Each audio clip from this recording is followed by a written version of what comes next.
जय हिंद एवरीवन। कैसे हैं आप सब?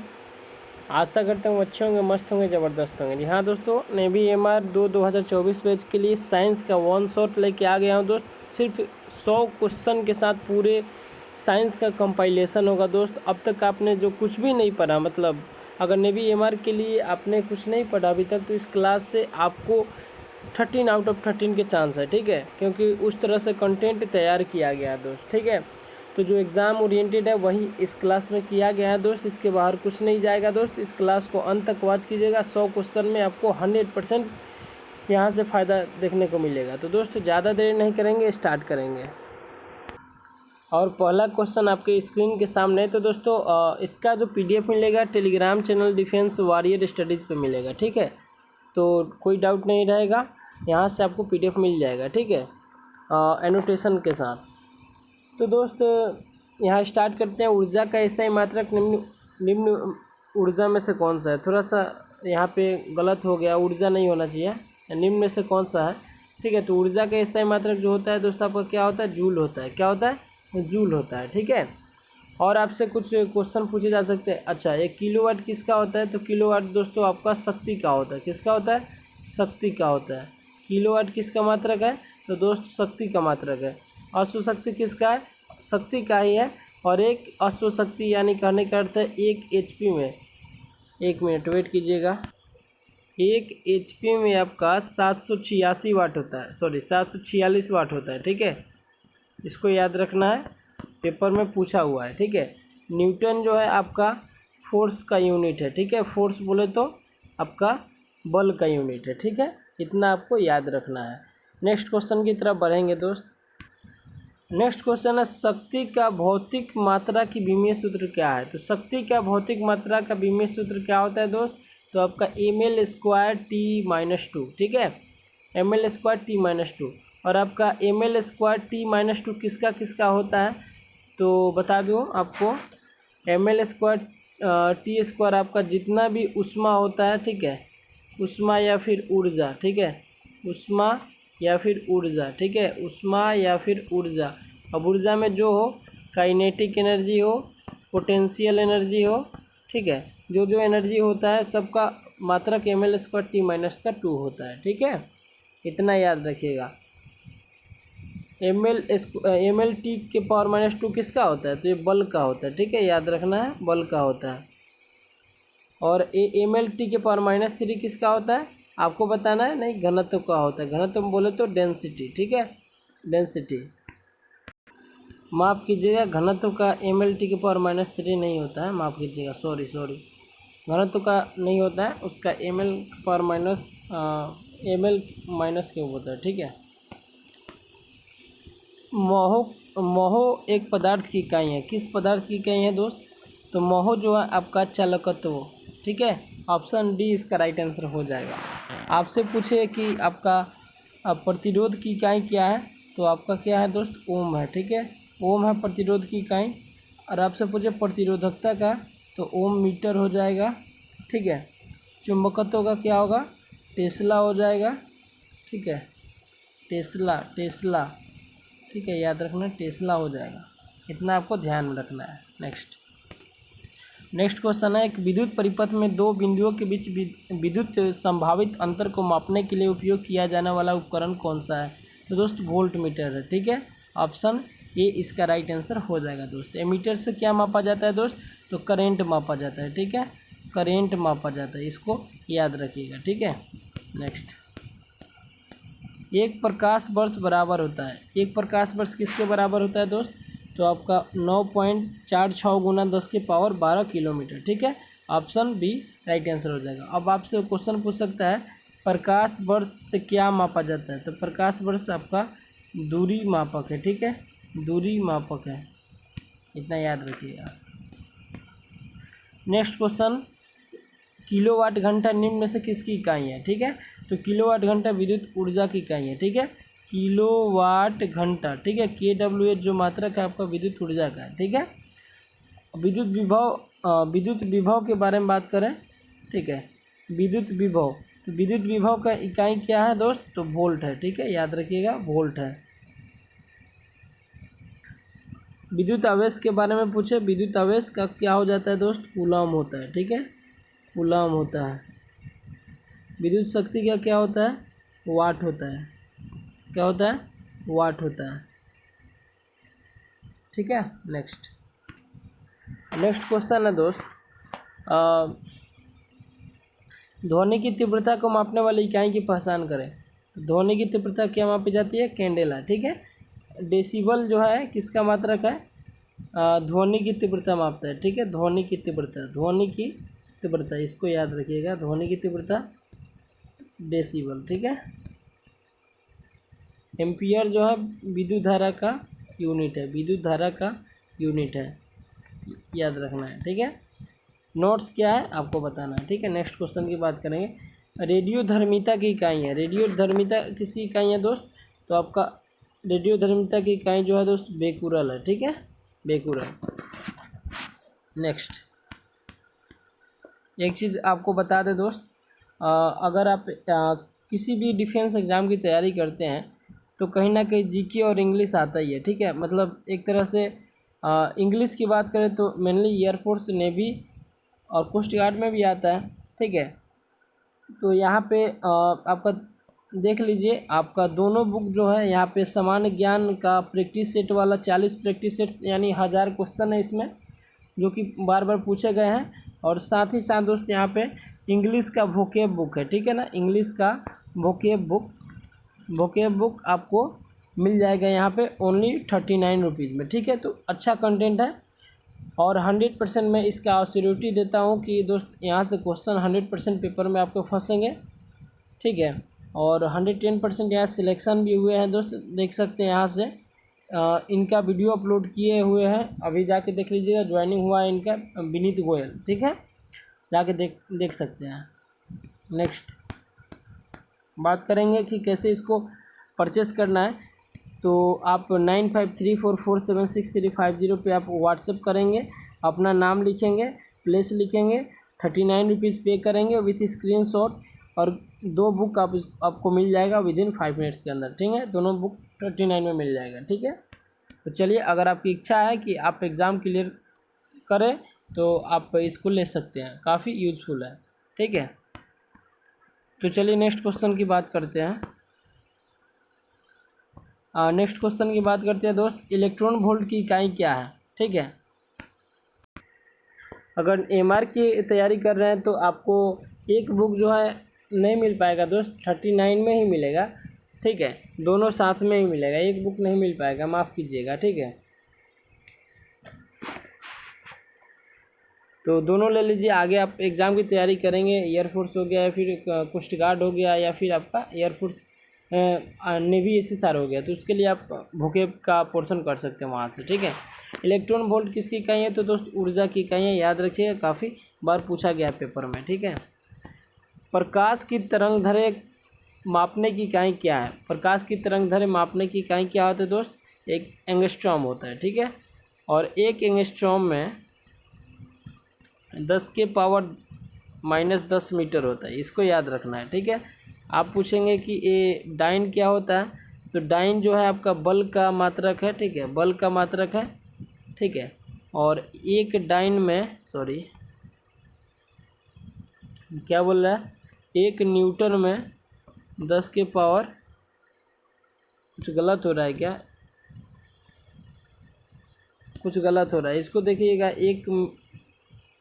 इसको थोड़ा सा कहीं ना कहीं बल का है। ठीक है, कन्फ्यूजन हो रहा है, उसको ध्यान में रखिएगा। फैराडे जो है किसका है, फैराडे धारिता का मात्रक है। ठीक है, धारिता का, एक फैराड होता है, एक फैराडे होता है, तो कंफ्यूज मत हो जाइएगा। ठीक है, एक फैराड में 96,500 कूलम होता है, वो अलग चीज़ है, लेकिन वो फैराडे है। ठीक है, नेक्स्ट आपका कैंडेला बता दिया गया, ज्योति तीव्रता का है। ठीक है, नेक्स्ट क्वेश्चन की बात करेंगे। 11 नंबर क्वेश्चन है दोस्त, अत्यधिक उच्च ताप मापने के लिए किस उपकरण का उपयोग किया जाता है। अत्यधिक उच्च ताप मापने के लिए पाइरोमीटर का यूज किया जाता है। ठीक है, ऑप्शन डी इसका राइट आंसर हो जाएगा। फेदोमीटर की बात करें, समुद्र की गहराई मापने में यूज होता है। ठीक है, समुद्र की गहराई। ठीक है, समुद्र की गहराई याद रखिएगा। ठीक है। नेक्स्ट क्वेश्चन की बात करेंगे दोस्त। अच्छा, आपसे एक क्वेश्चन पूछ दे दोस्त कि भूकंप की तीव्रता किससे मापी जाती है। ठीक है, भूकंप की तीव्रता किससे मापी जाती है?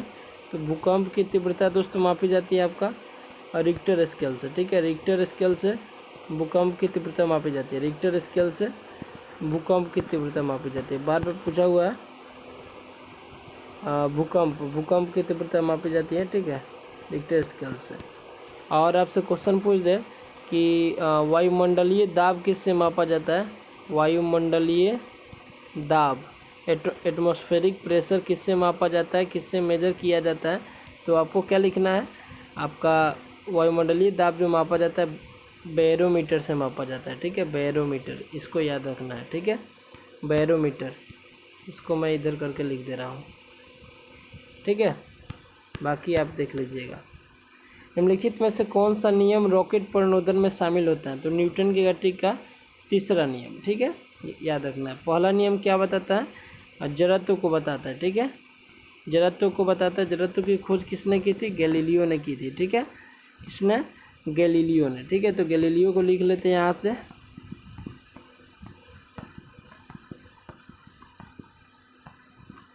ठीक है, गैलीलियो ने की थी। न्यूटन का अब न्यूटन का पहला नियम जो है दोस्त आपका बल का परिभाषा देता है। किसका? बल का परिभाषा। ठीक है, पहला नियम बल का परिभाषा देता है, इतना याद रखना है। दूसरा नियम है दोस्त आपका F is equal to ma, यानी force is equal to mass into acceleration. ये आपका न्यूटन का सेकेंड लॉ देता है, इसका व्यंजक। ठीक है, व्यंजक देता है, बल का व्यंजक देता है सेकेंड लॉ। ठीक है, तीसरा नियम को क्या बोला जाता है? थर्ड लॉ को बोला जाता है क्रिया प्रतिक्रिया नियम। ठीक है, एक्शन रिएक्शन, क्रिया प्रतिक्रिया। ठीक है, तो ऐसे क्वेश्चन आपके पेपर में पूछे जा सकते हैं, जिसको याद रखना है। ठीक है, नेक्स्ट क्वेश्चन है समतल सतह पर गिराए जाने पर जल की बूंदें हमेशा गोल आकार क्यों धारण कर लेती है? तो इसका कारण क्या है दोस्तों? अणुओं के द्वारा पृष्ठ तनाव के कारण। ठीक है, पृष्ठ तनाव के कारण जो पानी का बूंद होता है गोल होता है। ठीक है, अब किसी तरल माध्यम में आंशिक या पूर्णतः डूबी हुई वस्तु पर लगने वाला उत्प्लावन बल उस वस्तु द्वारा विस्थापित तरल के भार के बराबर होता है, वह सिद्धांत कहलाता है आर्किमिडीज का सिद्धांत कहलाता है दोस्त। ठीक है, चलिए, किस प्रक्रिया से लालटेन या लैंप की बत्ती से तेल ऊपर चढ़ता है? तो बहुत इंपॉर्टेंट क्वेश्चन है, केशिकत्व के कारण।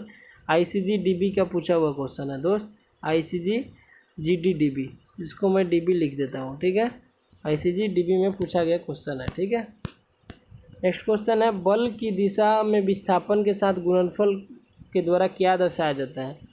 तो बल की दिशा में क्या होता है, वेट कीजिएगा, यहाँ पे बल की दिशा में विस्थापन के साथ गुणनफल क्या कहलाता है? तो एफ डी कोस थीटा। ठीक है, एफ डी कोस थीटा क्या है? तो दोस्त ये रिप्रेजेंट करता है वर्क को। ठीक है, वर्क बराबर एफ डी कोस थीटा। अगर थीटा का वैल्यू 90 डिग्री रहता है दोस्त, माफ़ कीजिएगा, एफ डी कोस थीटा ही ना होता है। एक मिनट यहाँ रखते हैं, तो वर्क जो होता है एफ डी होता है। ठीक है, यानी फोर्स इंटू डिस्प्लेसमेंट। तो आपका आंसर क्या होता है? कार्य होता है, ऑप्शन डी राइट आंसर होगा। ठीक है, एक अंतरिक्ष यात्री चंद्रमा पर खड़ा हुआ गेंद ऊपर की ओर फेंकता है। ठीक है ना, एक मिनट कुछ गलती हो गया क्या? ओहो हो, इसका मान जो होता है दोस्त आपका 0 होता है ना। थीटा का वैल्यू रखेंगे तो यहाँ पे वर्क जो होता है क्या हो जाएगा दोस्त? 0 हो जाएगा ना। यहाँ पे वर्क ही होगा लेकिन 0 हो जाएगा। यानी आप एक एग्जांपल देता है कि कुली अगर सर पे बॉक्स को लेके जा रहा है तो काम कर रहा है कि नहीं काम कर रहा है, तो लंबवत होता है वहाँ थीटा, तो इसलिए वो क्या काम नहीं कर रहा है, तो वर्क क्या हो जाएगा? 0 हो जाएगा। माफ़ कीजिएगा, हो जाता है कभी गलती। एक अंतरिक्ष यात्री चंद्रमा पर खड़ा है, वह गेंद ऊपर की ओर फेंकता है, तो गेंद क्या हो जाएगा? गेंद के ऊपर क्या इफेक्ट पड़ेगा? तो दोस्त ऊपर जाएगी और चंद्रमा की सतह पर वापस आ जाएगी। एक चीज़ याद रखिएगा, स्मॉल जी का जो वैल्यू होता है, स्मॉल जी का वैल्यू जो चंद्रमा पे होता है, मून पे जो होता है, मून पे जो होता है क्या होता है दोस्त, मून पे 1/6 होता है पृथ्वी का, ठीक है। अर्थ का 1/6 होता है आपका स्मॉल जी का वैल्यू, ठीक है, मून पे, याद रखिएगा।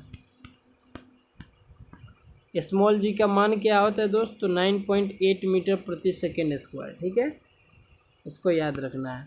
तो चंद्रमा पे कितना हो जाएगा आपको कमेंट बॉक्स में बताना है, यानी 9.8 का 1.6 यदि करते हैं तो वो निकल जाएगा मून का, ठीक है, मून का निकल जाएगा आपका स्मॉल जी का मान, ठीक है, मून का स्मॉल जी का मान निकल जाएगा, ऐसा कीजिएगा तो, ठीक है। स्मॉल जी का न्यूनतम मान कहाँ पे होता है दोस्तों, विषुवत रेखा पे न्यूनतम होता है, और आपका ध्रुव पे क्या होता है, मैक्सिमम होता है, ठीक है, ध्रुव पर क्या होता है, मैक्सिमम होता है। इसको ध्यान में रखना है, क्वेश्चन पेपर में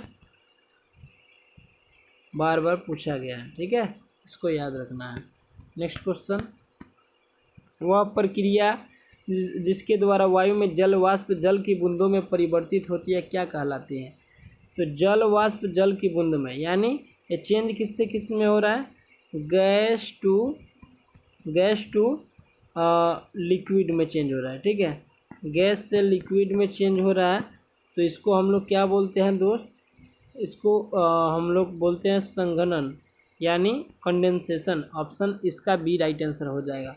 अब देखिए, लिक्विड से जो गैस में चेंज होगा उसको क्या बोला जाता है, उसको बोला जाता है वेपोराइजेशन, ठीक है, वेपोराइजेशन, इसको वेपर लिख दे रहा है, ठीक है, यानी वाष्पीकरण बोलते हैं, ठीक है। इसको एक काम करते हैं, यहाँ मिटा के यहाँ एल से जी में चेंज कर दिए, मतलब लिक्विड से गैस में, ठीक है। ऊर्ध्वपातन क्या होता है, सॉलिड से डायरेक्ट गैस में चेंज हो जाता है, ठीक है, सॉलिड टू गैस, याद रखिएगा, सॉलिड टू गैस। विसरण की बात करें तो विसरण के एक एग्जाम्पल पूछता है दोस्त कि गरम गरम खाने का सुगंध हमारी नाकों तक किस कारण से पहुंच पाता है, या हम महसूस कर पाते हैं अच्छा स्वादिष्ट है या नहीं है, तो वो चीज़ विसरण के कारण ही होता है। या फिर अगरबत्ती का सुगंध कैसे पता चलता है, विसरण के कारण ही पता चलता है, ठीक है। फ़ारेनहाइट का जल क्वथनांक कितना होता है, तो इसको लगा लीजिए 212 डिग्री फ़ारेनहाइट। अब रटा रटाया नहीं है, एक फार्मूला होता है C/5 F-32 अपॉन में 9 कर देंगे, ठीक है। अब यहाँ पे वैल्यू रख देंगे। जल का क्वथनांक कितना होता है, 100 डिग्री सेल्सियस होता है, तो 100/5 F-32 अपॉन में 9 हो गया, कोई दिक्कत नहीं, ठीक है। इसको काट लेंगे, 20 बार में कटेगा, ठीक है, 20 बार में कटेगा। इस 20 को इस 9 से गुना कर दीजिए, ठीक है, क्रॉस मल्टीप्लिकेशन क्या होगा, 180 हो जाएगा, और F-32 हो जाएगा। तो फ़ारेनहाइट में मामला क्या हो जाएगा दोस्त, आपका 180 प्लस में 32, तो 180 और 32 जोड़ेंगे तो कितना आ जाएगा आंसर, आपका आंसर आ जाएगा दोस्त 212 डिग्री फ़ारेनहाइट, ठीक है। आंसर कौन सा हो जाएगा, ऑप्शन बी राइट आंसर हो जाएगा। नेक्स्ट क्वेश्चन की बात करेंगे, निम्न में से किसे ऊष्मागतिकी का पहला नियम कहा जाता है, तो ऊर्जा संरक्षण का नियम ऊष्मागतिकी का प्रथम नियम फॉलो करता है, ठीक है, याद रखना है। सूर्य पृथ्वी को किसके माध्यम से गर्म करता है, तो सूर्य पृथ्वी को संवहन के माध्यम से गर्म करता है, तो ऑप्शन क्या हो जाएगा, सी हो जाएगा। निम्नलिखित में किस माध्यम में ध्वनि सबसे तेज यात्रा करती है, ठीक है, तो दोस्त बता दें, ठोस में मैक्सिमम, ठीक है, सबसे ज़्यादा ठोस में, उसके बाद आपका द्रव में, ठीक है, उसके बाद सबसे कम मतलब सबसे कम जो स्पीड होता है आपका गैस में होता है। तो इस प्रकार से याद रख लीजिएगा, ध्वनि सबसे तेज़ कहाँ होती है मैक्सिमम, तो आपका ठोस में होती है, ठीक है, मैक्सिमम, और मिनिमम कहाँ होता है आपका गैस में, ठीक है, याद रखिएगा। तो आंसर इसका क्या होगा, इस्पात होगा, ठीक है, क्योंकि इस्पात जो है ठोस है, ठीक है। नेक्स्ट, एक सामान्य मानव कान इतनी सीमा तक की ध्वनियाँ सहन कर सकता है, ठीक है। तो 80 डेसिबल तक सुन सकता है, ऑप्शन सी राइट आंसर हो जाएगा, ठीक है। नेक्स्ट क्वेश्चन की बात करते हैं।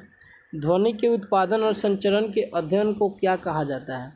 जिसको हम लोग अकाउस्टिक्स के नाम से जानते हैं, सॉरी, ध्वनि के उत्पादन में संचरण के अध्ययन को अकाउस्टिक, ठीक है। ऑप्शन डी हो जाएगा इसका आंसर, ठीक है। अब पूछेंगे ऑप्टिक्स क्या होता है? इसको हम लोग प्रकाशिकी बोलते हैं, ठीक है। एक ऑप्टिक्स चैप्टर है, 12th में पढ़े होंगे आप लोग, दर्पण वाला चैप्टर, लेंस वाला चैप्टर, ठीक है। तो वही प्रकाशिकी होता है यहाँ पे। एस्ट्रोफिजिक्स क्या होता है? तो आपका जानते हैं, मतलब एस्ट्रोफिजिक्स एक प्रकार से आपका एस्ट्रोनॉमी से रिलेटेड है, ठीक है। उसको क्या बोलते हैं? खगोल विज्ञान आई थिंक बोलते हैं शायद, देख लीजिएगा उसका हिंदी क्या होता है, ठीक है। इनमें से कौन सा जीव अपने शिकार को पकड़ने के लिए अल्ट्रासोनिक ध्वनि को यूज करता है, ठीक है। तो चमगादड़ यूज करता है अल्ट्रासोनिक वेव्स, ठीक है। ऑप्शन ए इसका राइट आंसर हो जाएगा दोस्त, ठीक है। आगे बात करते हैं कुछ इम्पोर्टेंट यहाँ पे मैं बता दूँ आपको। ह्यूमन कहाँ से कहाँ तक सुन सकता है, या फिर ऑडिबल वेव्स कहाँ से कहाँ के बीच में होता है? ऑडिबल वेव्स, ठीक है। ऑडिबल वेव्स का जो फ्रीक्वेंसी होता है 20 हर्ट्ज से लेके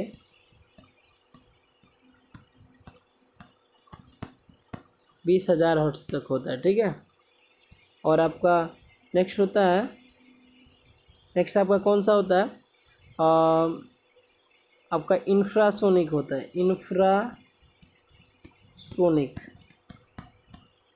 इंफ्रासोनिक होता है। ये जो होता है 20 से कम होता है, 20 हर्ट्ज से कम, ठीक है।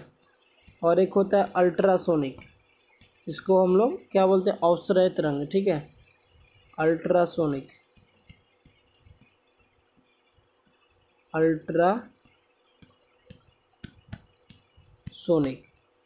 अल्ट्रासोनिक होता है ना दोस्त। अल्ट्रासोनिक का होता है 20,000 हर्ट्ज से ऊपर, इतना याद रखना, ठीक है। मनुष्य के लिए ध्वनि का श्रव्य सीमा कितना है? तो मनुष्य के लिए पहले बता चुके हैं, कितना है दोस्त? आपका 20 हर्ट्ज से 20 किलो हर्ट्ज, 20 किलो हर्ट्ज आपका 20,000 हर्ट्ज के बराबर होता है ना, वही चीज़ है, तो कंफ्यूज मत होइएगा, ठीक है। ये दोनों सेम ही है, ठीक है। नेक्स्ट, हवा में ध्वनि का वेग कितना होता है? यानी 332 मीटर प्रति सेकेंड, ठीक है।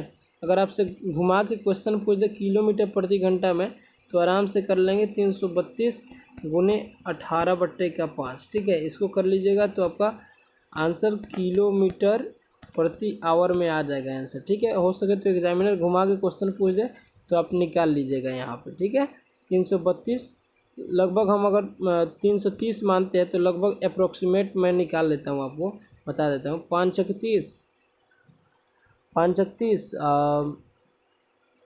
और फिर 5 और इसमें 18 से गुना करेंगे तो 18 अप्रोक्सीमेट बता रहा हूँ।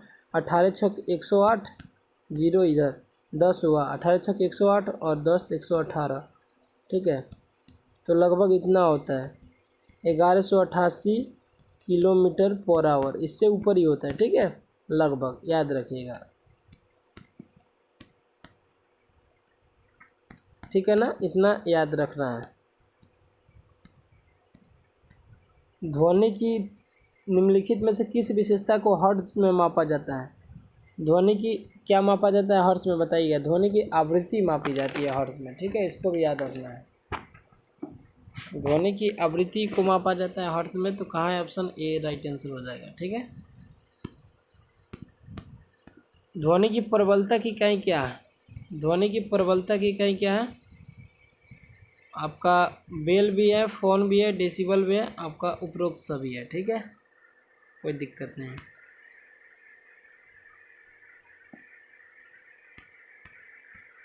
दो क्रमागत श्रृंगों के बीच की क्षैतिज दूरी क्या कहलाती है? तो तरंगधरी कहलाती है। ठीक है, क्वेश्चन बार बार पूछा गया है। और एक क्वेश्चन आपका एयरफोर्स में जो थोड़ा सा वाई ग्रुप में आता है ना, साइंस का 1-2 क्वेश्चन उसमें पूछा गया था ये। ठीक है, निम्नलिखित में उच्च कौन सी है? आवृत्ति की विद्युत चुंबकीय तरंग है, तो कौन सी होगी आंसर? तो गामा किरण इसका राइट आंसर हो जाएगा। ठीक है, गामा किरण। रेडियो तरंग का वेग कितना होता है? रेडियो तरंग का वेग कितना होता है? 3×10⁸ मीटर प्रति सेकंड। ठीक है, किस धातु में विद्युत प्रवाहित होती है? अधातु बोल रहा है ना, तो यहाँ पे ब्रोमीन हो जाएगा। ठीक है, और एक चीज़, एक फैक्ट बनता है यहाँ पे, अधातु होते हुए भी अधातु है जिसमें करेंट फ्लो होता है। ठीक है, करेंट फ्लो होता है, मतलब ग्रेफाइट में करेंट फ्लो होता है अधातु होते हुए भी। ठीक है, जो कि पेंसिल के लीड में पाया जाता है। ठीक है, विद्युत वाहक बल को मापने के लिए निम्न में से किस उपकरण का उपयोग किया जाता है? तो आंसर क्या हो जाएगा? इसका आंसर होगा potentiometer. Option B right answer हो जाएगा। नेक्स्ट क्वेश्चन की बात करेंगे। निम्नलिखित में कौन सी धातु सर्वोच्च चालकता वाली धातु है? तो इसमें तो आपको पता ही है, चांदी। अगर क्वेश्चन घुमा दे, इसका पूछ दे तो एजी होता है। ठीक है, एजी लिखा आपको मिल सकता है पेपर में। ठीक है, चांदी ना दे के एजी दे दे। ठीक है, लोहा को आयरन बोला जाता है, आयरन। आयरन को आई आर नहीं लिखा जाता, फेरस लिखा जाता है, ए फी। ठीक है, याद रखिएगा। ये जो है इस्पात है, स्टील है। ठीक है, स्टील है, याद रखिएगा। एल्युमिनियम को ए एल लिखा जाता है। ठीक है, याद रखिएगा। एक परिपथ में विद्युत धारा में कमी करने के लिए निम्न में क्या किया जाता है? क्या किया जाता है दोस्त? तो आपका एक प्रतिरोधक को परिपथ के साथ श्रेणी क्रम में, ठीक है, श्रेणी क्रम में जोड़ा जाना चाहिए। ठीक है, श्रेणी क्रम में जोड़ा जाता है, इसको याद रखना है। ठीक है, श्रेणी क्रम में। ऑप्शन बी इसका राइट आंसर हो जाएगा। ठीक है, और देखिए 2 चीज़ मैं बता दूं, एक श्रेणी क्रम होता है, एक पार्श्व क्रम होता है। तो आपका श्रेणी क्रम में जो होता है, श्रेणी क्रम, ठीक है, श्रेणी क्रम में क्या होता है? प्रतिरोधों का संयोजन R1 प्लस का R2 प्लस का R3। ठीक है, और आपका पार्श्व क्रम में क्या होता है? पार्श्व क्रम या फिर समांतर क्रम में, समांतर क्रम में क्या होता है? 1 का R1 प्लस का 1 का R2 प्लस 1 का R3। ठीक है, ऐसे ही इसमें आगे बढ़ता जाता है। ठीक है, याद रखिएगा। नेक्स्ट क्वेश्चन है, विभवांतर के मापन के लिए प्रयुक्त होने वाली डिवाइस निम्न में से जानी जाती है? तो क्वेश्चन आई थिंक डबल हो गया क्या? Volt meter. ठीक है, याद रखिएगा, विभव मापी मत कर दीजिएगा, गड़बड़ हो जाएगा, वोल्ट मीटर होगा। लघु परिपथन के समय विद्युत धारा क्या हो जाती है? तो लघु परिपथन जब शॉर्ट सर्किट होता है तो प्रतिरोध जो होता है क्या हो जाता है? लो हो जाता है। तो आपका जो धारा होगा यानी करंट होगा क्या होगा? ज़्यादा हो जाएगा। तो ऑप्शन कौन सा हो जाएगा? ऑप्शन ए इसका राइट आंसर हो जाएगा। कौन सा उपकरण विद्युत ऊर्जा को यांत्रिक ऊर्जा में बदलता है? यानी विद्युत ऊर्जा को यांत्रिक ऊर्जा कहने का अर्थ क्या है? तो विद्युत मोटर इसका राइट आंसर होगा। ठीक है, अगर पूछे यांत्रिक ऊर्जा से विद्युत ऊर्जा, तो ये क्या होता है? डायनेमो होता है। ठीक है, डायनेमो यांत्रिक ऊर्जा से विद्युत ऊर्जा में चेंज करता है, डायनेमो।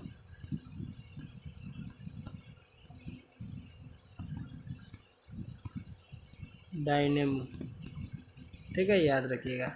नेक्स्ट क्वेश्चन की बात करते हैं, कितने इलेक्ट्रॉन मिलकर एक कूलॉम बनाते हैं?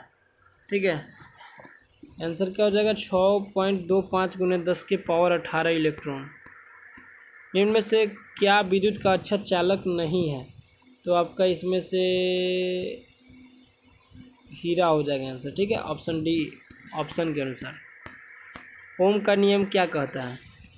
तो ओम का नियम जो होता है I is equal to we upon का आर हो जाएगा, ठीक है। यानी ओम का नियम कहता है R is equal to I upon का सॉरी वी अपॉन आई, ठीक है, वी अपॉन आई कहता है ना।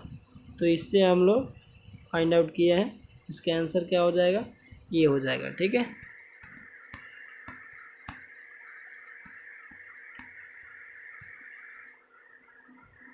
नेक्स्ट क्वेश्चन की बात करें, एक प्रतिरोधक में जब प्रतिरोध को दोगुना कर दिया जाता है तो धारा क्या हो जाता है? देखिए, जो रेसिस्टेंस होता है वो जस्ट व्युत्क्रमानुपाती होता है आई के, ठीक है। या फिर आप बोल सकते हैं कि आपका जो आई होता है जस्ट अपोजिट होता है किसके, रेसिस्टेंस के, ठीक है। इसमें कोई दिक्कत है नहीं, आप बताइएगा। देखिए, जब प्रतिरोध को दोगुना कर दिया जाता है, तो प्रतिरोध को दोगुना कर दिया जाए तो आपका इसके ऊपर क्या प्रभाव पड़ता है, तो 1/4 गुना हो जाता है, ठीक है। यानी और ये जो रेसिस्टेंस है और आधा हो जाएगी, ठीक है, सॉरी और आधा हो जा रही है ना यहाँ पे। तो आंसर कौन सा हो जा रहा है इसमें, जो मतलब तो आपका रेसिस्टेंस आधा हो रहा है, तो आपका क्या बोलते हैं, धारा भी आपका आधा हो जाएगा कहीं ना कहीं।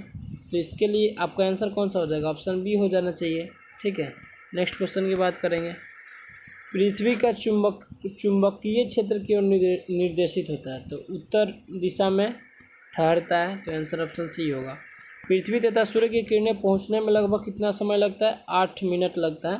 बार बार क्वेश्चन पूछा हुआ है, नेवी एमआर का और एसएसआर दोनों में आया है, ठीक है। तो इसको लिख देते हैं एमआर और एसएसआर, ठीक है। एमआर और एसएसआर कब पूछा गया है, तो 2023 में, ठीक है। नेक्स्ट क्वेश्चन, तारों का टिमटिमाना तारों की रोशनी के वायुमंडल में किसके कारण होता है, तो वायुमंडलीय अपवर्तन के कारण। सेम क्वेश्चन आपका पूछा हुआ है, ठीक है। और ये मत समझिए कि साइंस का, ये जीके पोर्शन में भी पूछ लेता है ये वाला क्वेश्चन, ठीक है। तारों का टिमटिमाना तो आपको बता दिया अपवर्तन के कारण। एजिटिज क्वेश्चन आपका एयरफोर्स में पूछा गया है, ठीक है, जो साइंस का सेक्शन होता है उसमें पूछा गया, ठीक है। तो इसको भी याद रखना है। अब आप पूछेंगे कि वर्ण विक्षेपण, प्रकीर्णन, परावर्तन क्या है, तो मैं बताने का प्रयास करूँगा। देखिए, सूर्य जो लाल प्रतीत होता है उसका एग्जाम्पल का क्वेश्चन आपसे पूछता है, सूर्य का रक्ताभ प्रतीत होना, ठीक है, रक्ताभ। आकाश का रंग नीला, आकाश का रंग नीला, आकाश का रंग नीला, ठीक है। तो ये सब प्रकीर्णन के कारण होता है, ठीक है। वर्ण विक्षेपण में 7 कलर निकलते हैं, ठीक है। इसमें सबसे ज़्यादा देखिए 2 चीज़ होता है, यहाँ पे 2 चीज़ पूछता है एग्जामिनर। यहाँ पे किसका जो तरंगधैर्घ्य होता है सबसे ज़्यादा होता है, तो रेड का जो होता है तरंगधैर्घ्य सबसे ज़्यादा होता है, और वायोलेट का, ठीक है, वायोलेट का सबसे कम होता है। इसका तरंगधैर्घ्य सबसे ज़्यादा होता है, ठीक है, तरंगधैर्घ्य सबसे ज़्यादा, और इसका प्रकीर्णन सबसे ज़्यादा होता है, ठीक है। यानी तरंगधैर्घ्य और आपका तरंगधैर्घ्य और प्रकीर्णन एक दूसरे के क्या है, अपोजिट है, ठीक है। यहाँ पे देख लीजिएगा, इसमें तरंगधैर्घ्य ज़्यादा, इसमें प्रकीर्णन ज़्यादा। तो अगर कोई भी पूछा कि रेड कलर का प्रकीर्णन क्या होता है, तो कम होता है, तरंगधैर्घ्य ज़्यादा होता है, ठीक है। और 7 कलर में कौन कौन से होते हैं, तो याद रखिएगा विबग्योर, ठीक है, विबग्योर याद रखना है 7 कलर को, ठीक है। रेड हो गया, वायलेट हो गया, ठीक है, इंडिगो हो गया, ब्लू हो गया, ग्रीन हो गया, येलो हो गया, ऑरेंज हो गया। इसको याद रखना है, 7 कलर निकलते हैं, ठीक है। नेक्स्ट, जब जब जब प्रकाश एक माध्यम से दूसरे माध्यम में तिरछा प्रवेश करता है तो प्रकाश के संचरण की दिशा दूसरे माध्यम में बदल जाती है। इस प्रभाव को क्या कहा जाता है? तो प्रकाश का अपवर्तन कहलाता है। जब लाइट इधर से जाता है तो अपना चेंज कर लेता है डायरेक्शन, यानी समझ रहे हैं ना, अपना डायरेक्शन चेंज कर लेना, मतलब तिरछा प्रवेश कर जाना, ठीक है, एक प्रकार से। और जब लाइट पड़ रहा है किसी चीज़ पे, ठीक है, जब एक माध्यम से दूसरे माध्यम में प्रकाश जा रहा है तो क्या होता है, प्रकाश का वापस लौटना मुड़ के, तो उसको प्रकाश का परावर्तन कहलाता है। लेकिन वही चीज़ अगर इधर से प्रकाश जा रहा है और इधर में मुड़ गया तो उसको प्रकाश का क्या बोलते हैं, अपवर्तन बोलते हैं, ठीक है। निम्नलिखित में कौन से रंग के लिए प्रकाश का प्रकीर्णन न्यूनतम होता है? प्रकाश का प्रकीर्णन न्यूनतम होता है तो लाल रंग का, बताया है ना। प्रकाश का लाल रंग का क्या होता है, कम होता है प्रकीर्णन। हीरे का पूर्ण अपवर्तन सूचकांक कितना होता है? 2.42, याद रखना है। ट्रैफिक सिग्नल में लाल प्रकाश का उपयोग क्यों होता है? सेम क्वेश्चन एमआर में पूछा हुआ है तो इसको नोट डाउन कीजिएगा, ठीक है। क्योंकि लाल रंग में न्यूनतम विक्षेपण होता है, ठीक है, विक्षेपण प्रकीर्णन, ठीक है, होता है लाल रंग में सबसे कम, और इसका जो तरंगदैर्घ्य होता है ज़्यादा होता है। इस कारण ट्रैफिक सिग्नल में लाल रंग का प्रकाश का उपयोग होता है, ठीक है, याद रखिएगा। आसमान का नीला किसकी वजह से नज़र आता है? आसमान नीला किसकी वजह से नज़र आता है? तो इसका कारण बताइएगा। तो इसका कारण है प्रकाश का प्रकीर्णन, ठीक है, पहले आपका एग्जाम्पल में बता चुके हैं। नेक्स्ट क्वेश्चन की बात करेंगे।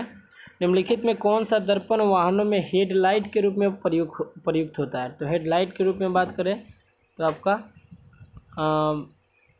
अवतल दर्पण, ठीक है। लेकिन अगर आपसे पूछ दे मिरर, साइड मिरर, ठीक है, साइड मिरर में किसका यूज होता है? साइड मिरर में किसका यूज होता है? तो आपका क्या आंसर दीजिएगा? साइड मिरर में किसका यूज होता है? गाड़ियों के साइड मिरर के रूप में कौन सा यूज होता है, इसको बताना है, आपको बताना है।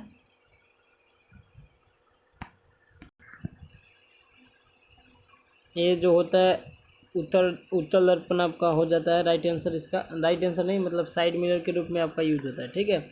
अगर आपसे पूछ दे हजामती दर्पण, बार बार क्वेश्चन पेपर में पूछा जाता है, एमआर में पूछा हुआ है, हजामती दर्पण, हजामती दर्पण, हजामती दर्पण में कौन सा यूज होता है? तो आपका अवतल यूज होता है, ठीक है, अवतल दर्पण, ठीक है, इसको याद रखिएगा, ठीक है। चलिए नेक्स्ट बात करेंगे।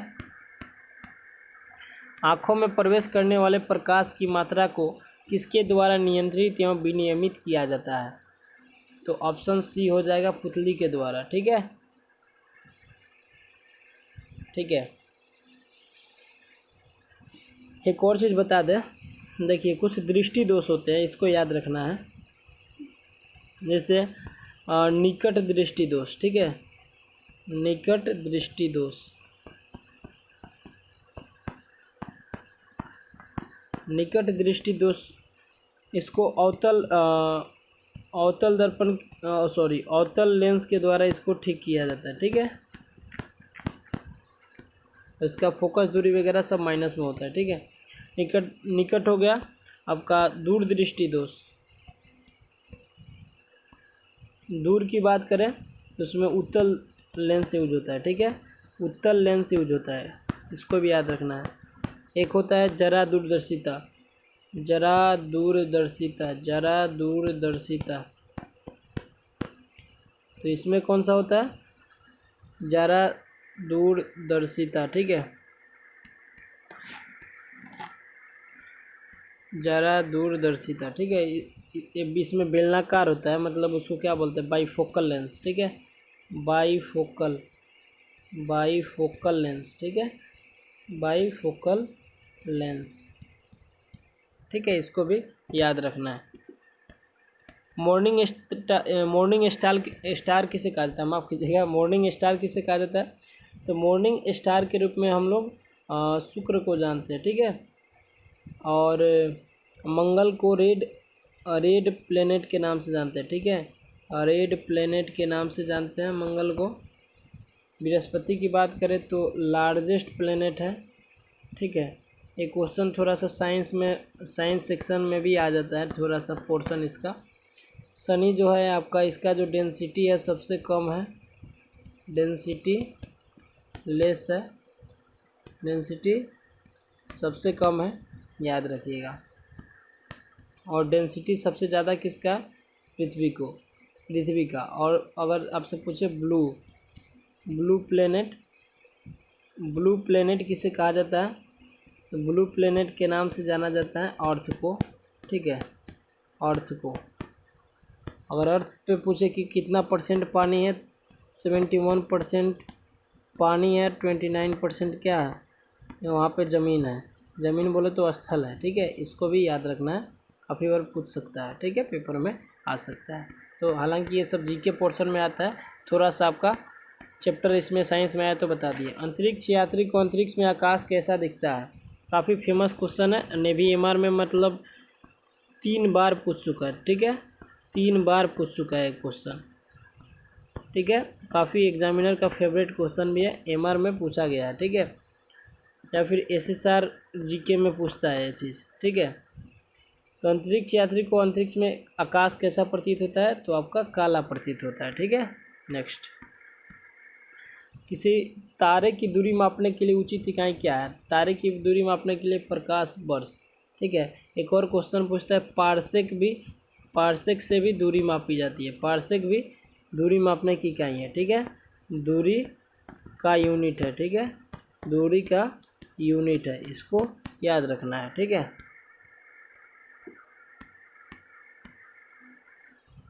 नेक्स्ट क्वेश्चन है दोस्त, आपका आंतरिक ग्रह कहलाने वाले ग्रहों का समूह है, तो बुध, पृथ्वी, मंगल, शनि, कौन सा होगा बताइए? इसका आंसर आई थिंक बुध, शुक्र, पृथ्वी, मंगल होगा, ठीक है। यानी सूर्य से नज़दीक फर्स्ट वाले 4 जो ग्रह है वो सब आंतरिक ग्रह है, ठीक है।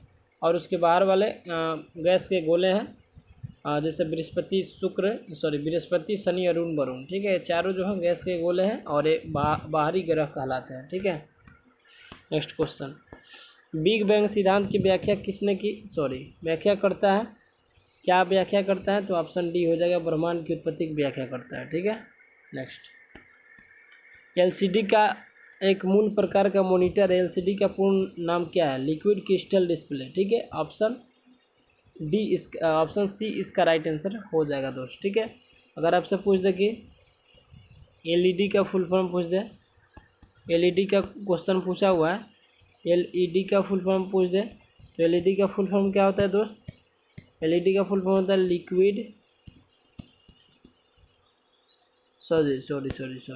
नहीं, लाइट इमिटिंग डायोड, ठीक है। और आपके 100 में कितने क्वेश्चन सही हुए कमेंट बॉक्स में ज़रूर कीजिएगा, ठीक है। नेक्स्ट क्वेश्चन है, द्रवों का घनत्व नापने के लिए किस उपकरण का उपयोग किया जाता है? तो द्रवों का घनत्व मापने के लिए दोस्त आपका पिक्नोमीटर यूज होता है, ठीक है। वायु का वेग मापने के लिए आपका एनीमोमीटर यूज होता है, वायु का वेग। जेट इंजन का आविष्कार किसने किया था? तो सर फ्रैंकल व्हिटर, ठीक है। नेक्स्ट, डबल ईजी का एक परीक्षण है जिसका उपयोग मस्तिष्क में विद्युत गतिविधियों के आकलन के लिए किया जाता है, डबल ईजी का फुल फॉर्म क्या है? तो इसको क्या बोलेंगे दोस्त? आपका इलेक्ट्रो एनकेफेलोग्राफी, ठीक है, जो कि आपका ऑप्शन नंबर डी में है। एक क्वेश्चन पूछ सकता है ईसीजी, ठीक है, किससे संबंधित है? तो ये हार्ट से संबंधित है, हार्ट से रिलेटेड है, ठीक है। और ईसीजी का फुल फॉर्म क्या होता है? इलेक्ट्रोकार्डियोग्राम, ठीक है, इलेक्ट्रोकार्डियोग्राम पूछ सकता है, इलेक्ट्रोकार्डियोग्राम, ठीक है ना दोस्त, काफ़ी बार क्वेश्चन पूछा हुआ है, ठीक है। नेक्स्ट क्वेश्चन की बात करेंगे, चल रहा है ना, ठीक है। निम्नलिखित में से किस वैज्ञानिक को सैद्धांतिक भौतिकी में उनकी सेवाओं के लिए विशेष रूप से फोटो इलेक्ट्रिक प्रभाव के नियम की खोज के लिए नोबेल पुरस्कार दिया गया? तो अल्बर्ट आइंस्टाइन हो जाएगा आंसर। कब दिया गया? तो 1922 में, ठीक है, 1922 ईस्वी में। थॉमस एडिसन की बात करें तो बल्ब के खोज करता थे, ठीक है, बल्ब की खोज करता थे। अर्नेस्ट रदरफोर्ड के बारे में बताइएगा। नेक्स्ट क्वेश्चन है काफ़ी फेमस, और ये मैं लिख के देता हूँ, किसी न किसी शिफ्ट में आएगा, ठीक है। एमआर में पूछा हुआ है पर्टिकुलरली, मतलब सबका एक एक पूछ सकता है, ठीक है। एमआर में पूछा हुआ है, आपका एयरफोर्स में भी पूछा हुआ है, आपका आईसीजी में भी पूछा हुआ है, और एग्जामिनर का फेवरेट क्वेश्चन होता है, यहाँ से एक न एक पूछता है, ठीक है। तो निम्नलिखित में कौन सा युग्म सुमेलित नहीं है? तो प्रोटॉन के खोजकर्ता अर्नेस्ट रदरफोर्ड थे, बिल्कुल सही है। इसके साथ गोल्डस्टीन भी थे, ठीक है। गोल्डस्टीन, ठीक है। कब खोजे थे बताइएगा, कब मतलब आविष्कार कब हुआ था इसका? तो इसका हो जाएगा आपका, प्रोटॉन का खोज 1917 में हुआ था, ठीक है। और देखिए इसको हम साइड में ले लेते हैं, 1917, ठीक है। न्यूट्रॉन की खोज जेम्स चैडविक ने किया था, यहाँ पे गोल्डस्टीन लिख दीजिए। चैडविक ने खोजा था, कब खोजा था? तो 1932 में, ठीक है। और आपसे पूछे फोटोन का, तो एचिकावा गलत है, एचिकावा नहीं, जी.एन. लुइस, ठीक है। जी.एन. लुइस यानी गिलबर्ट एन लुइस, ठीक है। गिलबर्ट एन लुइस ने 1926 ईस्वी में इसका खोज किया, फोटोन का। जे थॉमसन की बात करें तो जे थॉमसन इलेक्ट्रॉन के खोज करता है, और 1897 में इन्होंने इसको खोजा, ठीक है। इस चीज़ को याद रखिएगा। नेक्स्ट क्वेश्चन है, अच्छा क्वेश्चन है। CH3CH2OH सूत्र वाले यौगिक का नाम क्या है? ठीक है, अगर आपको सही से नहीं दिख रहा है तो मैं लिख दे रहा हूँ। CH3CH2OH किसका नाम है? तो किसका नाम है बताइएगा। तो ये जो नाम है दोस्त क्लोरोफॉर्म का है, ऑप्शन बी इसका राइट आंसर हो जाएगा, ठीक है। क्लोरोफॉर्म का है। इथेनॉल का बात करें तो क्या हो जाता है फॉर्मूला? इथेनॉल का होता है C2H5OH, यानी एल्कोहल का सूत्र है, इथाइल एल्कोहल का सूत्र है, ठीक है। C2H5OH, इसको याद रखना है। मीथेन का बोले तो CH4 है, ठीक है। एसिटिक एसिड का बोले, एसिटिक एसिड का बोले, एसिटिक एसिड का बोले, एसिटिक एसिड का सूत्र क्या होता है? तो होता है आपका CH3 COOH, ठीक है। एसिटिक एसिड का सूत्र है, इस प्रकार से हो जाता है। नेक्स्ट क्वेश्चन, आर्सेनिक का रासायनिक प्रतीक क्या है? तो आर्सेनिक का रासायनिक प्रतीक कौन सा है? ऑप्शन बी हो जाएगा, ठीक है। और AR जो है आर्गन है, ठीक है। आर्गन है, क्या है? आर्गन है, आर्गन क्या है? आर्गन है। और आर्गन जो है वर्ग 18 का तत्व है, वर्ग 18 का एलिमेंट है, ठीक है। और इसको वर्ग 18 के तत्व को क्या बोला जाता है? वर्ग 18 के तत्व को बोला जाता है निष्क्रिय गैस, ठीक है। निष्क्रिय गैस, निष्क्रिय गैस की श्रेणी में रखा जाता है, यानी इनर्ट गैस के नाम से जाना जाता है वर्ग 18 को, ठीक है। याद रखिएगा। यानी ये किस कारण से कहा जाता है? बिकॉज ये नॉट मूवेबल होते हैं, ठीक है। मतलब घूमते नहीं है, नॉट मूवेबल, ठीक है। नेक्स्ट बात करते हैं प्लास्टर ऑफ पेरिस का सूत्र क्या है? तो प्लास्टर ऑफ पेरिस का सूत्र दोस्त CaSO4 CaSO4, ठीक है। CaSO4 हो गया, और उसका बोल दिया है इंटू हाफ H2O होता है, ठीक है। इतना याद रखना है। चलिए कुछ इससे और सूत्र बन जाता है। आपसे पूछ दे दोस्त कि कली चूना का सूत्र क्या होता है? तो Ca होता है, ठीक है। CaO होता है कली चूना का सूत्र। कली चूना का सूत्र क्या होता है? CaO होता है, कली चूना, ठीक है ना, याद रखना है। नेक्स्ट आपसे पूछ दे आगे ये जो दोनों इम्पोर्टेंट तो है नहीं, इसको कैल्शियम कार्बोनेट बोलते हैं, ठीक है। कैल्शियम कार्बोनेट, कैल्शियम कार्बोनेट, ठीक है। खाने का सोडा, खाने का सोडा का नाम क्या है? तो खाने के सोडा का नाम सोडियम बाई कार्बोनेट है। इसका फॉर्मूला होगा NaHCO3, सोडियम बाई कार्बोनेट। ठीक है, याद रखिएगा। और कुछ क्वेश्चन पूछ सकता है, जैसे मान लीजिए ब्लीचिंग पाउडर का सूत्र। ठीक है, bleaching powder, bleaching bleaching powder का क्या होता है बताइएगा? तो OCl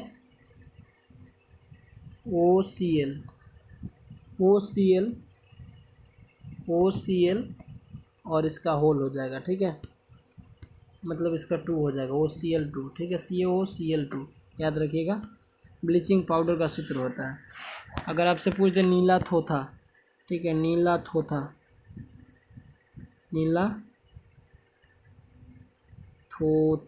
ठीक है, नीला थोथा के बारे में पूछ दे तो नीला थोथा होता है CuSO4। ठीक है, पेपर में पूछा हुआ है, ऐसे नहीं लिखवा रहा हूँ। ठीक है, अगर हरा थोथा बोल दे, हरा थोथा, राइटिंग कैसा भी हो लेकिन याद कर लीजिएगा। ठीक है, नीला थोथा हो गया, हरा थोथा का होता है Fe2SO4 का 3। ठीक है, याद रखिएगा। अगर आपसे पूछ दे वॉशिंग सोडा, ठीक है, धोवन सोडा, बार बार क्वेश्चन पूछा हुआ है, धोवन सोडा का सूत्र क्या होता है? तो Na2CO3, ठीक है, इंटू 10H2, ठीक है, इंटू 10H2। ठीक है ना, याद रखना है। आपको बताना है, कमेंट बॉक्स में जगह नहीं बचा हुआ, नहीं तो बता देते हैं। जिप्सम का सूत्र क्या होता है? निम्नलिखित में कौन सा एक रासायनिक परिवर्तन का उदाहरण है? तो कागज का जलना रासायनिक परिवर्तन का उदाहरण है। नहीं तो नरम लोहे का चुंबकीय होना, जल में शक्कर का घुलना, जल में बर्फ के घरों का बनना, ये सब चीज़ आपका भौतिक परिवर्तन है। ठीक है, भौतिक परिवर्तन क्या होता है? आपका उत्क्रमणीय होता है, जिसको पुनः प्राप्त किया जा सके, यानी भौतिक परिवर्तन होता है उत्क्रमणीय। ठीक है, ये क्वेश्चन में, पेपर में पूछा हुआ क्वेश्चन है, इसको याद रखिएगा। ठीक है, हैंड राइटिंग थोड़ा सा मैनेज कीजिएगा कैसे लिख रहा हूँ, क्योंकि उंगली से लिखना पड़ता है और सब चीज़ मैनेज करना पड़ता है। अम्ल स्रोत का निम्न में से कौन सा युग्म सुमेलित है? ठीक है, तो इसको बताइएगा, अम्ल स्रोत का निम्न में से कौन सा युग्म सुमेलित है? फॉर्मिक अम्ल की बात करें तो आप इमली नहीं, सिट्रिक अम्ल नींबू में, बिल्कुल ऑप्शन बी इसका राइट आंसर होगा। फॉर्मिक अम्ल इमली में नहीं पाया जाता है दोस्त, फॉर्मिक अम्ल चींटी के डंक में पाया जाता है। ठीक है, चींटी का डंक हो गया आपका, मेटल डंक हो गया। ठीक है, मेटल डंक। एसिटिक अम्ल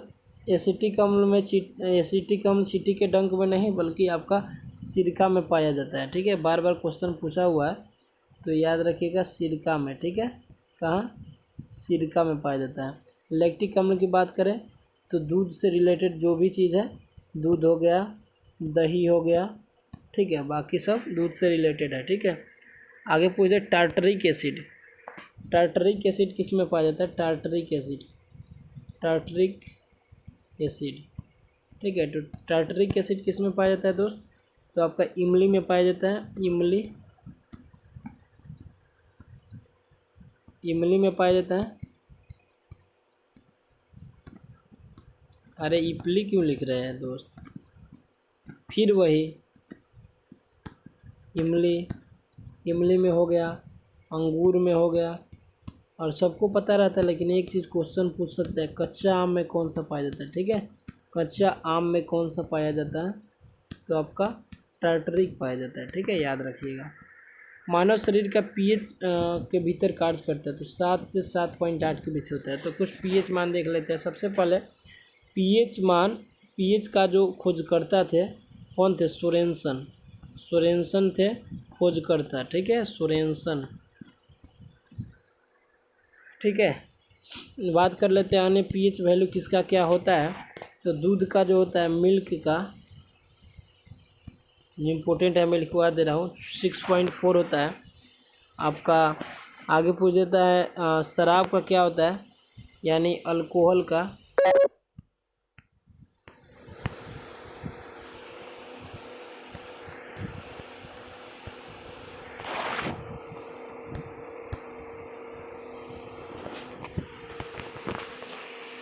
थोड़ा सा माफ़ कीजिएगा, बैटरी लो हो गया था, कोई बात नहीं।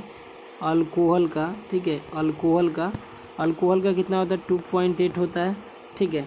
अल्कोहल के बाद अगर मानव मूत्र का पूछ दे, यानी पेशाब का कितना होता है बताइए, इसका क्या हो जाता है? क्वेश्चन पूछा हुआ है तो इसका 4.8 से लेके 8.4 के बीच में होता है, ठीक है, इतना याद रखिएगा। साथ ही पूछ दे आपका रक्त या फिर आंसू का,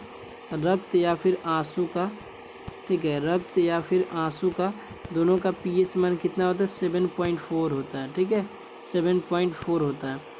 अगर आपसे पूछ दे HCl का क्या होता है, हाइड्रोक्लोरिक अम्ल का क्या होता है, तो आपका 0 होता है, ठीक है, या फिर 0 के करीब होता है।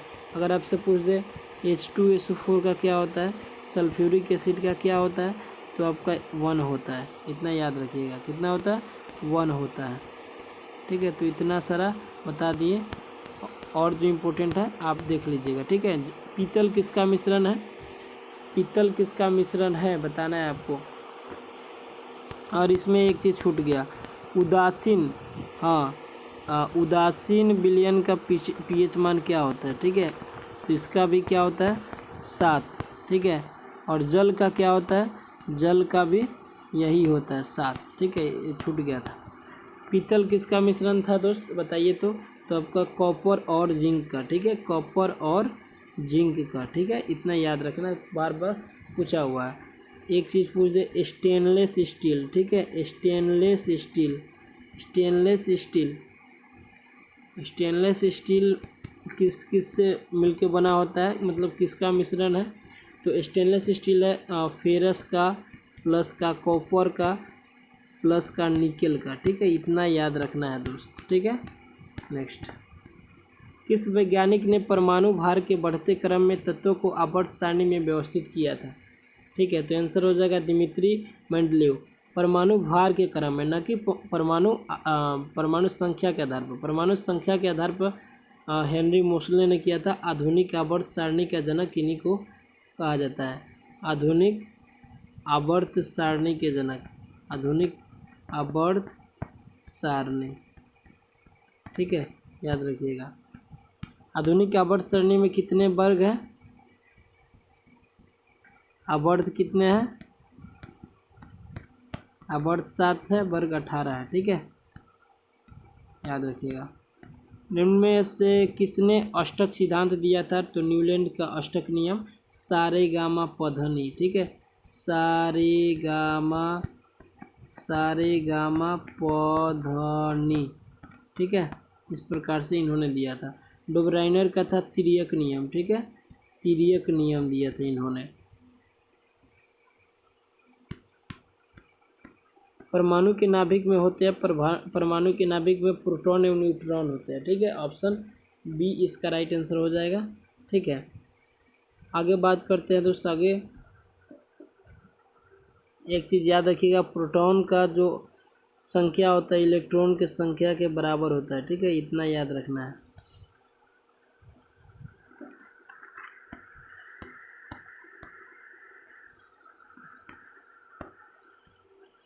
हीरा तथा ग्रेफाइट में समान है, हीरा तथा ग्रेफाइट में समान है, ठीक है। प्रोटॉन इलेक्ट्रॉन एक मिनट,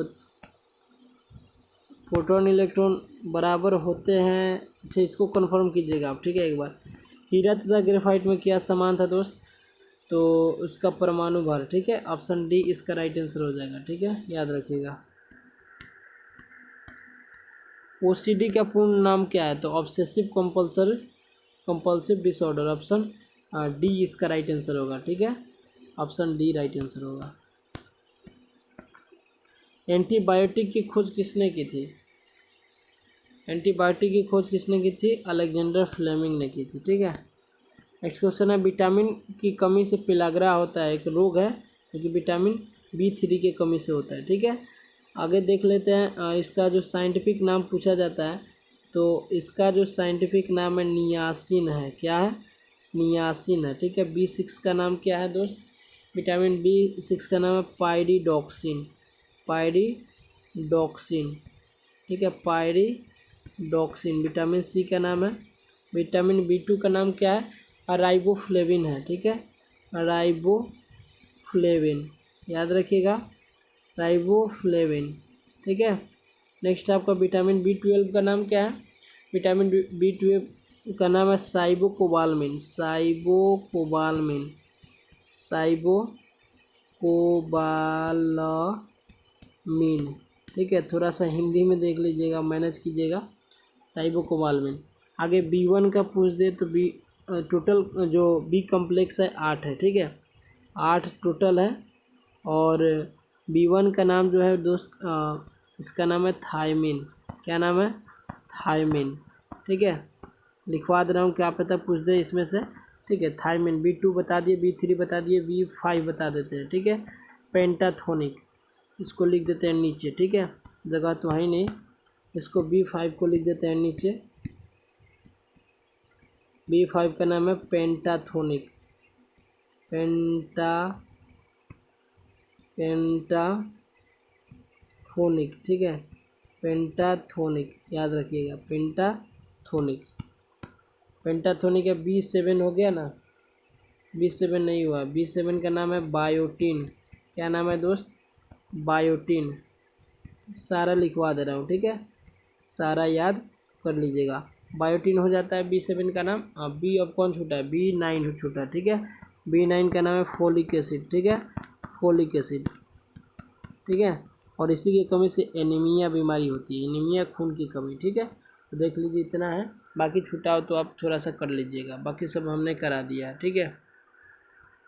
नेक्स्ट देखते हैं, निम्न में से कौन सा प्रेरक कारक काला आजार का रोग का कारण है। तो आपका प्रोटोजोआ है, ऑप्शन C राइट आंसर हो जाएगा। कवक से कौन कौन सा बीमारी होता है, दाद, दाद होता है आपका, और बहुत सारे हैं,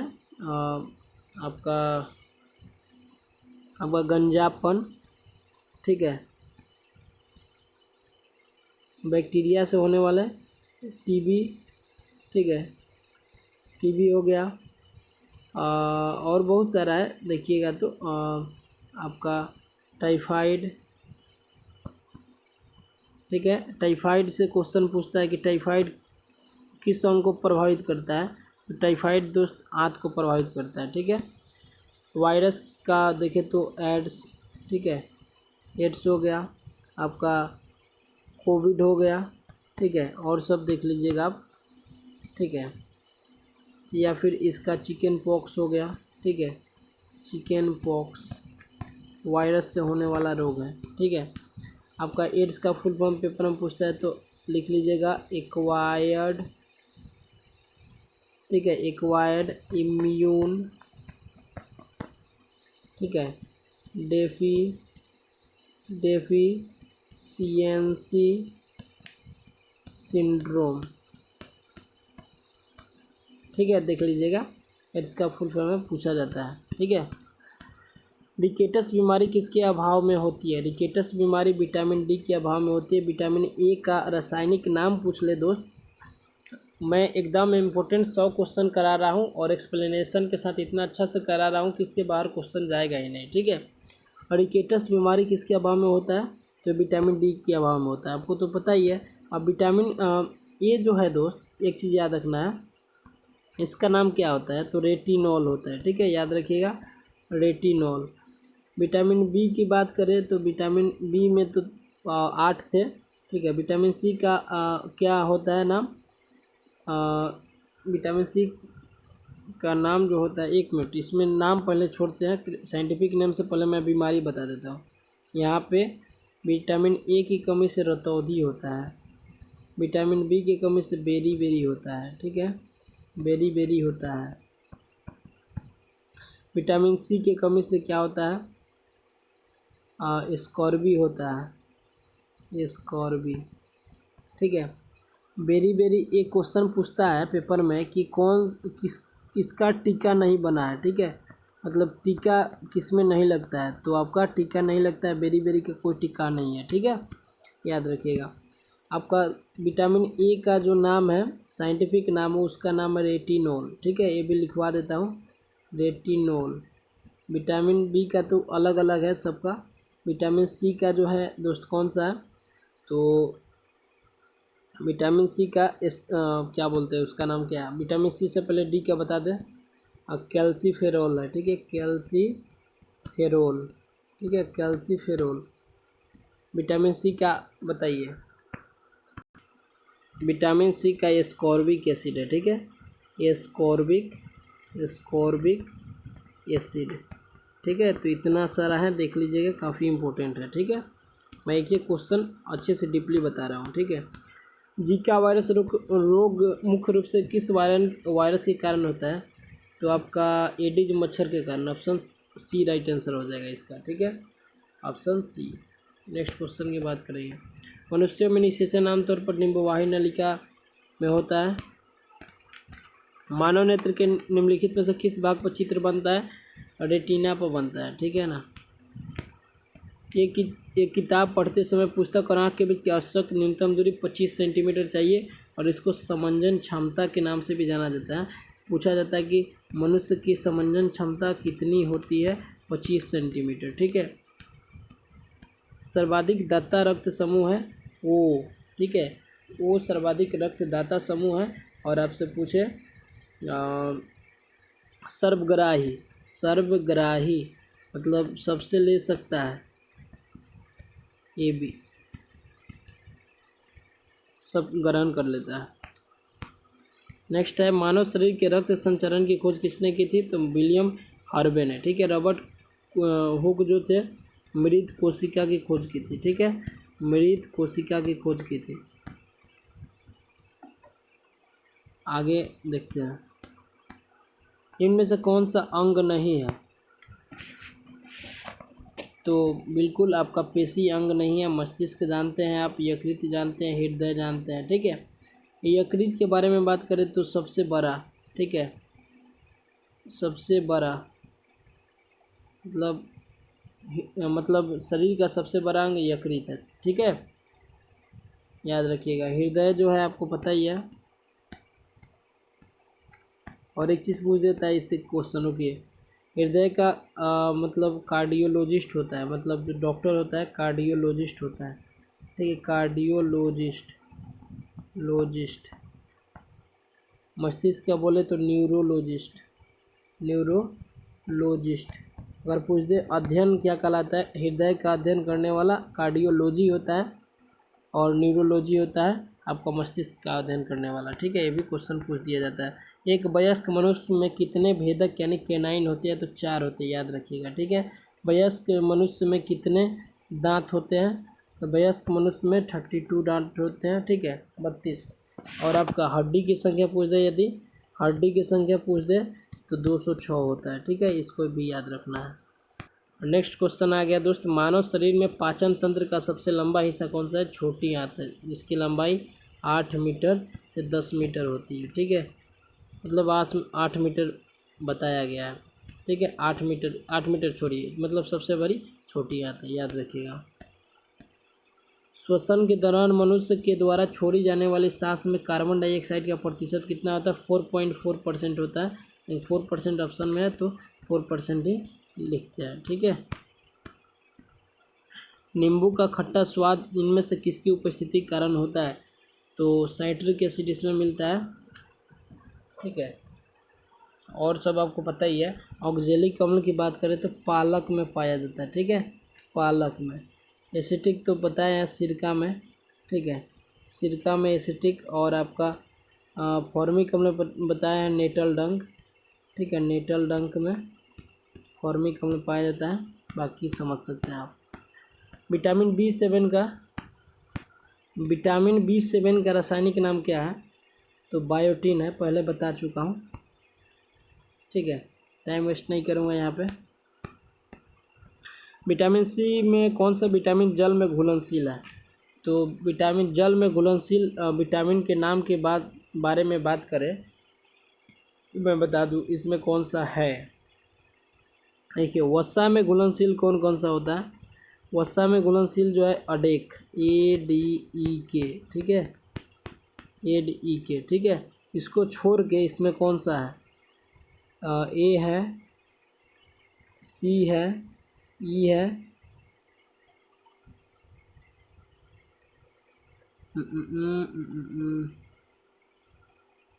सी नहीं है, सी नहीं है, सी नहीं है। इसमें आपका के भी है, तो आंसर कौन सा हो जाएगा आपका? आंसर बी हो जाएगा। ठीक है, आंसर कौन सा हो जाएगा? विटामिन सी जल में घुलनशील है। ठीक है, ये वसा में घुलनशील नहीं है। ठीक है, चलिए नेक्स्ट क्वेश्चन की बात करें। विटामिन सी का रासायनिक नाम क्या है? तो एस्कॉर्बिक एसिड बताया आपको। वसा में घुलनशील विटामिन है। लो क्वेश्चन आ ही गया, तो अडेक आप मार दीजिएगा। अरे अरे अरे अरे मतलब अडेक। ठीक है, अडेक। नेक्स्ट, कौन से कोशिकाओं को सामान्यतः कोशिकीय हाउसकीपर कहा जाता है? तो किसको कहा जाता है? लाइसोसोम को। और इसका दूसरा क्वेश्चन भी पूछा जाता है, आत्महत्या की थैली। ठीक है, आत्महत्या की थैली, आत्महत्या की थैली। ठीक है, और राइबोसोम को क्या बोला जाता है? Protein house. ठीक है, प्रोटीन का निर्माण होता है राइबोसोम में। ठीक है, तो प्रोटीन हाउस भी बोलते हैं। ठीक है, याद रखिएगा। माइटोकॉन्ड्रिया को क्या बोला जाता है दोस्त? कोशिका का पावर ग्रिड, कोशिका का पावर हाउस, कोशिका का पावर हाउस। ठीक है, कोशिका का पावर हाउस। ठीक है, क्वेश्चन मैं बता रहा हूँ, इसके बाहर नहीं आएगा। ठीक है, नेक्स्ट है न, और अंतिम क्वेश्चन है, आनुवंशिकी के नियम का अन्वेषण किसने किया था? तो ग्रेगर जॉन मेंडल। ठीक है, मतलब ग्रेगर जॉन मेंडल। किस पौधा कौन सा था? तो मटर था। मटर पे इन्होंने अपना एक्सपेरिमेंट किया था। ठीक है, तो इस प्रकार से हमारा क्वेश्चन समाप्त होता हुआ और 100 क्वेश्चन समाप्त हो गया दोस्त। और अगर चैनल पर नए होंगे तो चैनल को सब्सक्राइब जरूर कीजिएगा। इतना अच्छा क्वेश्चन, इतना अच्छा कंटेंट कहीं नहीं मिलेगा। मैं यहाँ पे इसको सेव कर लेता हूँ और एनोटेशन के साथ आपको पीडीएफ मिल ही जाएंगे, लेकिन चैनल को सब्सक्राइब करना मत भूलिएगा। और टारगेट है कि 50 लाइक कीजिएगा, 50 लाइक कीजिएगा तो आपको पीडीएफ मिल जाएगा। ठीक है, ठीक है, 50 लाइक आपको करना है कम से कम। ठीक है, दोस्तों के साथ शेयर कीजिए। बहुत ही इंपॉर्टेंट क्लास है नेवी एमआर में। यहाँ से 100% क्वेश्चन आएंगे, 110% आएंगे। चलिए, तो जय हिंद।